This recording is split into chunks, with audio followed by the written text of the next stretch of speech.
It's estimated 300,000 women will be raped in the U.S. this year. Even more troubling, most rapists will never be arrested. Rape is a very, very underreported crime. And I know how it impacted my life. It changed my life completely. It turned it upside down. It ripped it apart. Is your Valley Police Department doing enough to get rapists off the street? After a 4-month ABC15 investigation, experts say no. And tonight, in one of the biggest stories we'll bring you this year, investigator Dave Biskobing exposes how DNA evidence in thousands of rape cases is being ignored. In giant warehouses, at police departments across the valley, stacks of evidence in unsolved rape cases are stuffed in boxes and locked away in freezers. But the ABC15 investigators have discovered buried in all of that evidence, there are thousands of DNA samples that have never been tested. Do you think that's a problem? It depends. But experts say it leaves suspected rapists on the street and victims without justice. It seemed like they didn't care.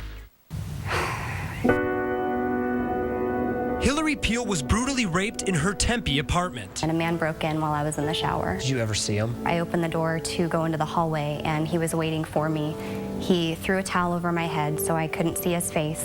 He held a knife to my throat, forced me into my bedroom, and he raped me at knife point for about 45 minutes. After the rape, Hillary, like other victims, was given an exam and swabbed all over her body. The evidence placed in a sexual assault kit. It's definitely the most invasive thing you can think of. These kits gather critical DNA that can be entered into a state and federal database, then matched directly to a suspect or other rapes. I was told that the results would be in approximately 2 weeks. Hillary didn't hear back, so she called again. Another 2 weeks. The same answer Hillary would get for 8 straight months. You called 16 times. Absolutely. After how many times are you thinking this is never going to happen? I didn't honestly think it would ever happen. You start to lose hope. You start to lose faith that your kit will ever be tested. You start to lose faith that your attacker will ever be caught. Police have been collecting sexual assault kits since the early 1990s. To find out how many of these kits have not been tested, we spent 4 months working with Valley law enforcement. Department by department, here's what we found. In Apache Junction, Chandler, Peoria, the Pinal County Sheriff's Office, Glendale, Scottsdale, and Tempe, there's a total of 1,229 untested kits, but those departments are the only ones with exact numbers. In Gilbert, Avondale, and Surprise, they can only give us numbers going back to certain years. That's the same thing in Phoenix, where since 2001, they have 1,587 untested kits.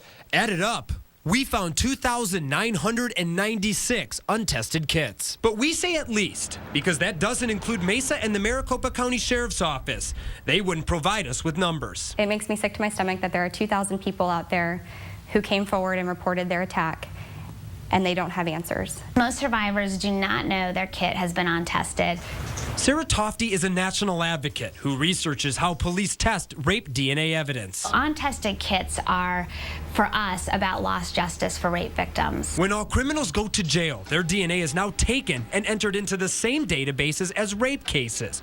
So if a kit isn't tested, Tofty says you miss the chance to link DNA to other rapes, someone arrested in the past, or someone who will be arrested in the future. A large number of untested kits, I think you're looking at a jurisdiction that really is not responding effectively to sexual assault. To get answers, we went to Phoenix police, who have half of the Valley's untested kits. We're going to continue to maintain what it is that we are doing. It can cost $800 to test a kit. That's one reason Phoenix Sergeant Trent Crump says they don't test them all. It's going to be very costly. They also don't usually test in cases where the victim knows her accused rapist. Crump says they don't need the DNA. It really becomes a matter of consent, and the kit doesn't help us solve that. But victims and advocates strongly disagree. That's because research shows most rapes are acquaintance rapes, and many rapists are serial rapists. So we asked County Attorney Bill Montgomery, if they don't test those kits, do they miss the chance to find out if a suspect has done this before? That's a legitimate question. That could happen. So why don't we do it? Well, that's a question for law enforcement agencies. Victims don't think there should be a question at all. Whatever needs to happen, more resources, more funding, more staffing, the problem needs to be taken care of. Contestant number 14. Hillary won the title of Miss Arizona in 2007.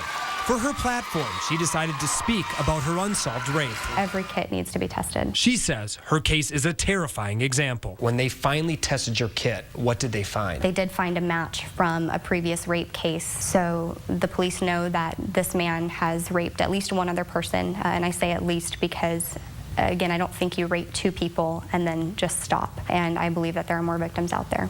So, Dave, is this something that other cities and states have looked at? Well, it's actually a national issue, and that's the focus of our story tomorrow night. We found other major police departments have committed to testing every kit, and they've seen dramatic results. And I know if people want to know what's happening in your specific city, we have the number of untested kits for every department in the Valley. It's on our website at ABC15.com. Just be sure to click on Investigators.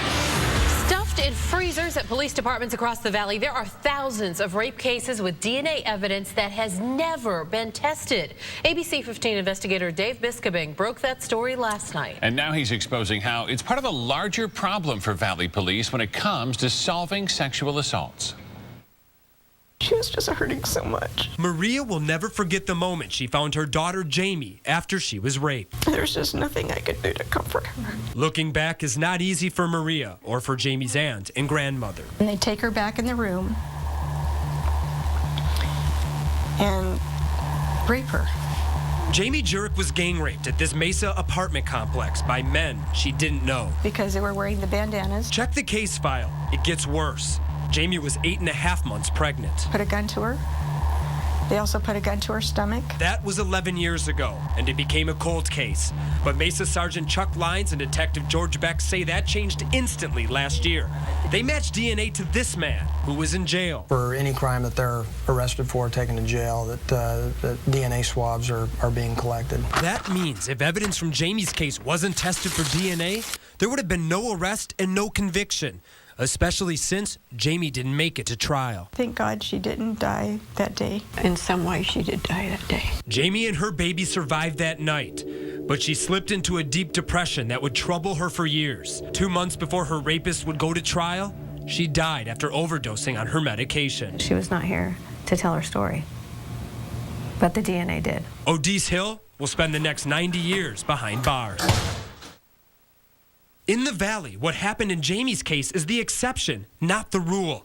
The ABC 15 investigators uncovered there are almost 3,000 rape cases with untested DNA.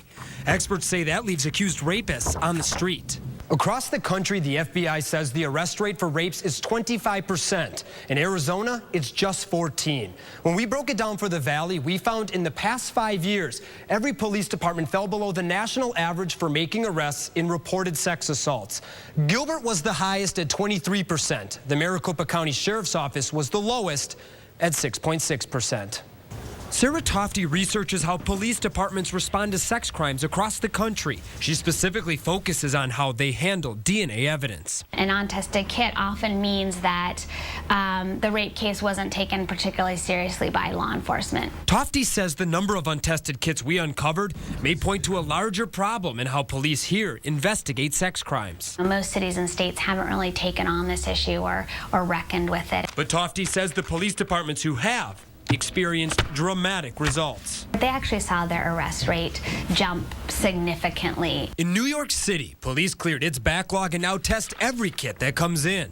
Their arrest rate jumped from 40 to 70%. In Los Angeles County, they finished testing more than 6,000 kits last year. The new DNA led to 245 arrests. Prosecutors and police in Illinois, Detroit, and Cleveland have also decided to process untested kits. We asked our county attorney why the Valley isn't following their lead. Is Bill Montgomery, our county attorney, taking a back seat to this issue? No, that's not my role.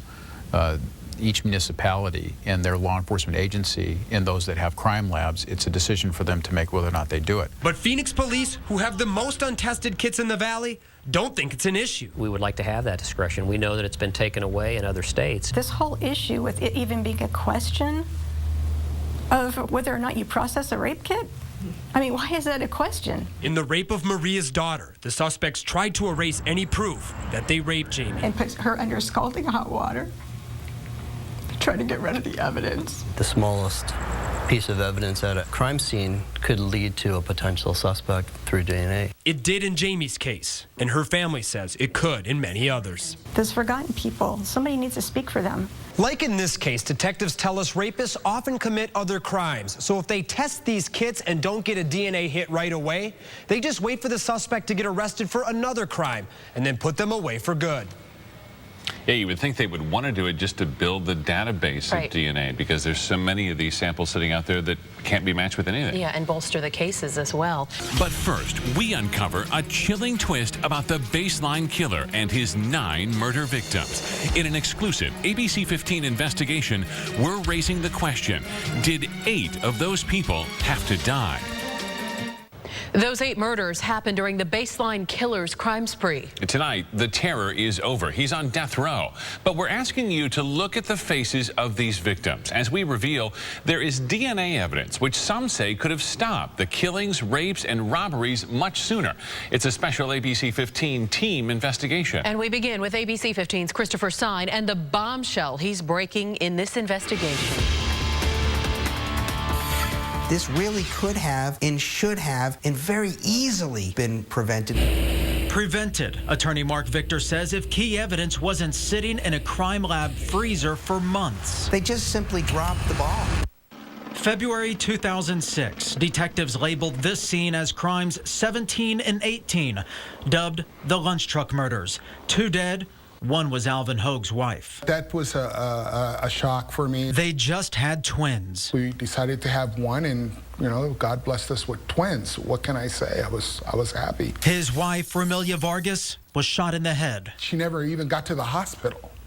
I mean, so she didn't have a chance. But Al believes she didn't have to die. Here's why. 6 months earlier, in September 2005, Phoenix police collected DNA from the body of a rape victim in this South Phoenix park. The DNA from Mark Goudreau. But police, Mark Victor says, wouldn't test the DNA for almost a year. There were actually 8 people murdered during that time frame that would not have been murdered had Mark Goudreau simply been taken into custody. Here's what happened. They take the right breast swab and they order those for testing at the Phoenix Crime Lab. The left breast swabs are not sent for testing. They're put in the freezer. 1 swab, he says, is inconclusive. The other sits idle. The crimes stack up, the scene tape rolls out, and the search continues with, as Victor says, a bombshell sitting in the lab. Mark Goudreau's DNA was already in the system from a 1991 robbery and kidnapping conviction. So when the swab was finally tested, bam, match right to Mark Goudreau from that left breast swab. After that, the rest is history. They go out, pick up Mark Goudreau, end of the case. Today, Victor represents 5 of the victims' families, including Al Hoag. They are suing the city of Phoenix. Have the Phoenix Crime Lab just tested it 11 months earlier? Mark Goudreau's off the street and these murders don't happen. No matter what happens, my wife cannot be brought back. My boys will never know their mother. You tell them about their mama? I do. I try not to bring it up on a daily basis, of course. It would be irresponsible for me not to find out what happened for my boys. And now left thinking about the fonder moments of those killed at the hands of Goudreau. The love for her kids, her cooking, some other stuff I don't want to share with you. That corner on 91st Avenue in Lower Buckeye is still a dirt lot. The crime scene has faded, but the memories are vivid. I can't drive any place in that vicinity, go in that direction without everything coming back. I reached out to Phoenix police, but they told me they're unable to comment because of the pending lawsuit, which is standard procedure for them. Christopher Stein, ABC 15 News. Right now, part 2 of an explosive ABC 15 investigation. At the beginning of our newscast, the question marks hanging over how police handled the baseline killer case. And now investigator Dave Biskobing reveals that's not the only case where untested DNA simply sat in a crime lab. And he explains just because police say evidence is being tested, that's not always the case. At Valley Police Departments, the ABC 15 investigators uncovered 2,996 sexual assault kits that have never been tested. But now we know that's just the beginning. It's just a very sad, troubling situation. This man says his 16-year-old daughter was raped at a party earlier this year. There was drinking involved. She was raped during the party that she didn't have any memory of. He asked not to be identified to protect his daughter. The attacker claims he didn't rape your daughter. Correct. He claims that nothing happened. Something DNA from her rape kit could easily prove wrong. Delay at the DPS lab that's been painful. So when a kit is submitted to the laboratory, it's actually a two-step process. Vince Figarelli runs the state's crime lab. He says the first step, check to see if DNA is present. And if it is, step 2, test that DNA to identify a suspect. Just for step 1, Figarelli says it takes them 60 to 90 days, but not in this father's case. How long did it take them to let you know DNA was present? 6 months. And now how long did they say it's going to take from this point to actually get it tested? Another 6 months. At the Valley's crime labs, there's a backlog of 197 kits waiting to be tested. Sometimes even when the kits are tested, they're not tested completely. He's right. In fact, in the past 5 years, Valley police say they tested 2,546 kits. But the ABC15 investigators discovered many of those kits never actually completed step 2, and the DNA was never analyzed. That's a problem, because we found most police departments count a kit as tested the moment it's sent to the lab, whether the DNA was processed or not. I took a look at how many cases actually went on for DNA analysis, and it's about 40% of the time. That 40% is for DNA evidence in all cases, including rapes. Whether a kid's DNA is tested, Figarelli says that's out of his hands and up to police. We write a report to the agency, say, hey, this is the stuff that we need to proceed. Don't really understand why there's a need to do this in stages. Every stage, another painful reminder to victims and their families. You get a phone call from the detective going, yep, it's positive for fluids, and you kind of get that whole flood of emotions and anger swelling over you again, because now in your mind it's confirmed, and you're left to wait again. We're left to wait again. We found many police departments send less than half of their rape kits to be tested. 3 of them sent less than a third. So after discovering what's happening at the crime labs, it means the true number of untested kits is a lot higher than those percentages show.